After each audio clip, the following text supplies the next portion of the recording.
Langit Timur Tengah berubah. Sirene, radar, ledakan jauh di cakrawala. Di satu sisi, sebuah negara kecil dengan teknologi militer canggih. Di sisi lain, sebuah negara besar dengan sejarah panjang perlawanan. Ini bukan sekadar konflik biasa. Ini adalah konfrontasi antara Iran dan Israel. Namun dampaknya jauh melampaui dua negara itu. Ketika rudal diluncurkan, dunia ikut berguncang.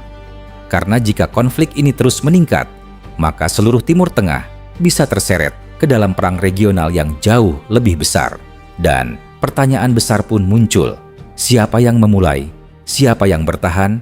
Dan siapa yang sebenarnya membayar harga dari perang ini?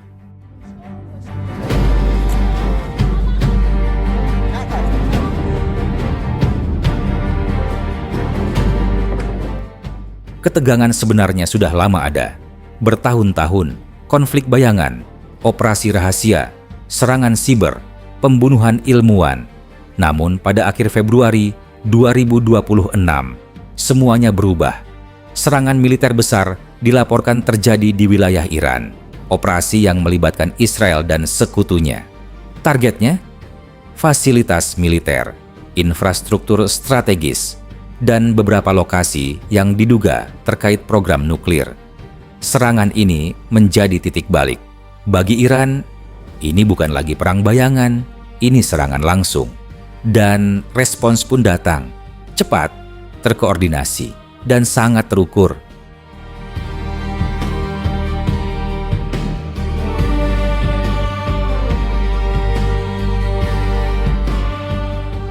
Selama bertahun-tahun, Iran dikenal dengan strategi yang disebut strategic patience, kesabaran strategis, tidak selalu membalas, menahan diri, menghindari konfrontasi langsung.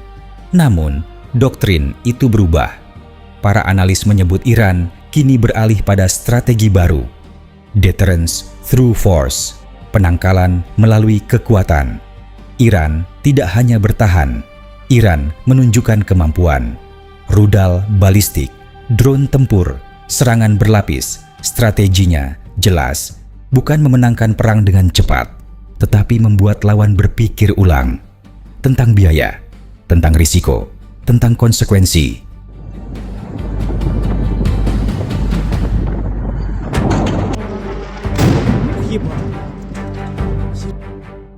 Ketika serangan balasan dimulai, langit Israel berubah. Ratusan objek terdeteksi radar, rudal balistik, drone, gelombang demi gelombang. Ini bukan serangan tunggal, ini strategi.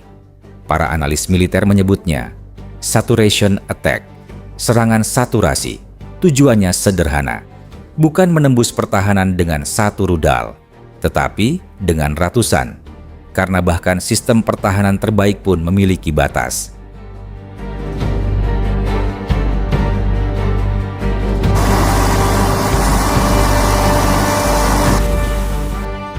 Israel dikenal memiliki sistem pertahanan udara paling canggih di dunia. Lapisan pertama, Iron Dome, dirancang untuk mencegat roket jarak pendek. Lapisan kedua, David's Sling, untuk rudal jarak menengah. Lapisan ketiga, Aero Missile Defense System, untuk rudal balistik jarak jauh. Secara teori, ini adalah perisai hampir sempurna. Namun, perang modern jarang mengikuti teori. Ketika ratusan proyektil diluncurkan bersamaan, bahkan sistem terbaik pun harus bekerja di batas kemampuannya. Sebagian besar dicegat, namun tidak semuanya. Dan itulah realitas pertahanan udara modern.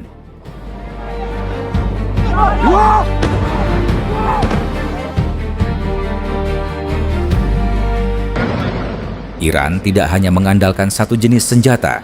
Strateginya berlapis. Drone Shahed, rudal balistik, serangan dari berbagai arah.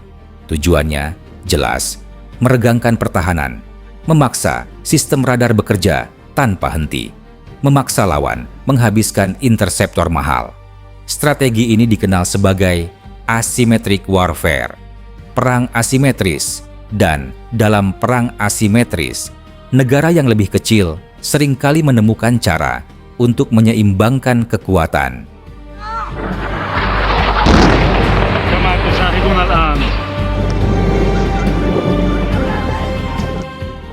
Konflik ini tidak berdiri sendiri.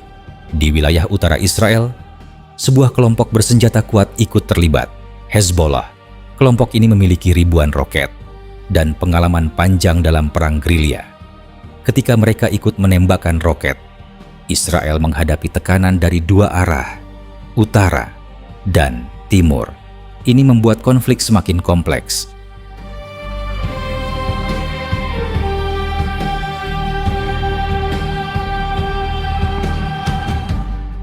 Di balik Israel, ada sekutu besar, Amerika Serikat.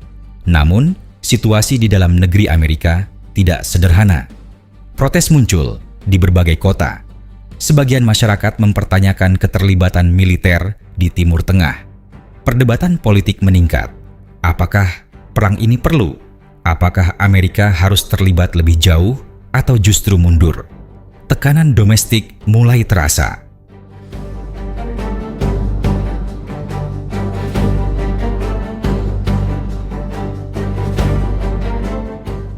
Aliansi Barat juga tidak sepenuhnya satu suara. Beberapa negara di North Atlantic Treaty Organization memilih sikap hati-hati. Tidak semua negara ingin terlibat langsung. Sebagian memilih netral, sebagian mendorong diplomasi. Ini menunjukkan satu hal penting. Konflik ini terlalu berisiko. Tidak ada yang benar-benar ingin perang regional.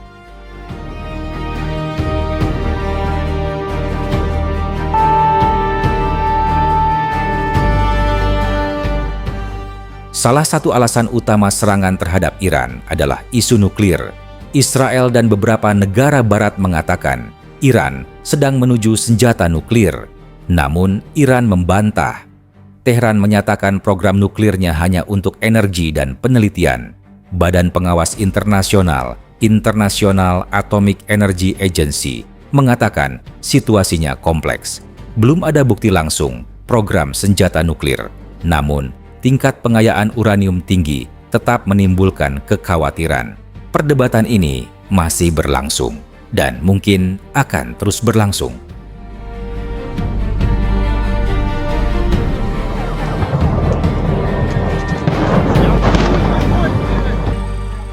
Namun di tengah semua analisis militer, ada satu kenyataan yang sering terlupakan. Warga sipil, anak-anak, keluarga, sekolah. Sebuah laporan bahkan menunjukkan serangan rudal menghantam area dekat sekolah di Iran dan menewaskan ratusan warga sipil. Inilah wajah perang yang sebenarnya, bukan peta, bukan strategi, tetapi manusia.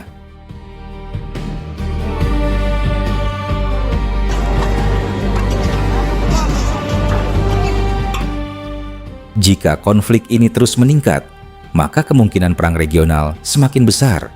Timur Tengah penuh dengan aliansi, kelompok bersenjata, dan rivalitas lama. Jika satu negara masuk, negara lain bisa ikut terseret, dan itu berarti sesuatu yang jauh lebih besar. Perang yang melibatkan banyak negara sekaligus.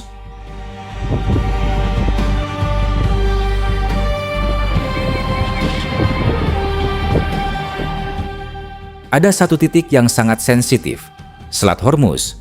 Jalur sempit ini dilalui sekitar 1/5 perdagangan minyak dunia. Jika jalur ini terganggu, harga energi dunia bisa melonjak. Ekonomi global ikut terdampak. Itulah sebabnya konflik ini bukan hanya masalah regional, ini masalah dunia.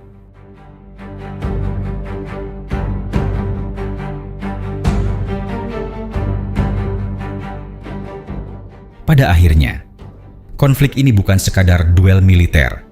Ini adalah benturan geopolitik, benturan kepentingan, benturan narasi.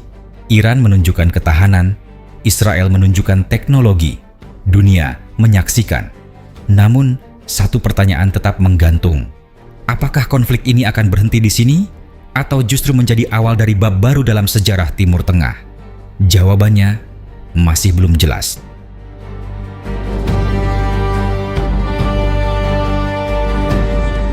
Buru. Dalam setiap perang, semua pihak berbicara tentang kemenangan. Namun sejarah sering menunjukkan hal berbeda. Perang jarang benar-benar dimenangkan.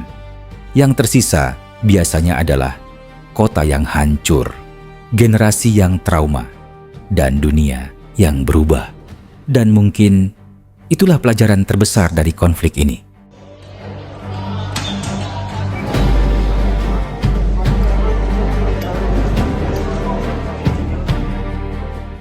Pada akhirnya, konflik ini bukan sekadar tentang rudal, bukan sekadar tentang teknologi militer.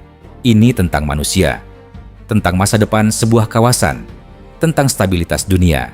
Setiap negara memiliki narasinya sendiri, setiap pihak memiliki kepentingannya sendiri. Namun di balik semua itu, ada jutaan warga sipil yang hanya ingin hidup dengan tenang. Ada generasi muda yang seharusnya memikirkan masa depan mereka, bukan berlindung dari sirene perang. Itulah sebabnya konflik seperti ini selalu menjadi pengingat penting bagi dunia, bahwa kekuatan militer mungkin bisa memenangkan pertempuran, tetapi hanya diplomasi, dialog, dan kebijaksanaan yang bisa mencegah kehancuran jangka panjang. Sekarang pertanyaannya kembali kepada kita semua. Apakah dunia benar-benar belajar dari sejarah atau justru terus mengulang siklus konflik yang sama? Bagaimana menurut kalian? Apakah konflik ini akan berhenti pada tahap ini? Atau justru berkembang menjadi sesuatu yang lebih besar? Tuliskan pendapat kalian di kolom komentar. Diskusi yang sehat dan perspektif yang berbeda justru membantu kita memahami dunia dengan lebih baik. Jika kalian menyukai analisis seperti ini, analisis yang mencoba melihat konflik global secara lebih dalam dan lebih objektif, jangan lupa untuk like video ini, subscribe ke channel ini, dan aktifkan lonceng notifikasi agar kalian tidak ketinggalan analisis geopolitik, militer, dan dinamika global berikutnya. Dukungan kalian membantu channel ini terus menghadirkan konten yang informatif dan berimbang. Sebagai catatan penting, video ini dibuat untuk tujuan edukasi, analisis, dan diskusi publik. Informasi yang disampaikan berasal dari berbagai laporan media internasional, analisis geopolitik, dan sumber terbuka. Channel ini tidak mendukung kekerasan, perang, atau propaganda dari pihak manapun. Tujuan utama konten ini adalah membantu penonton memahami dinamika konflik global secara lebih luas dan kritis, karena pada akhirnya, pemahaman adalah langkah pertama menuju dunia yang lebih bijak.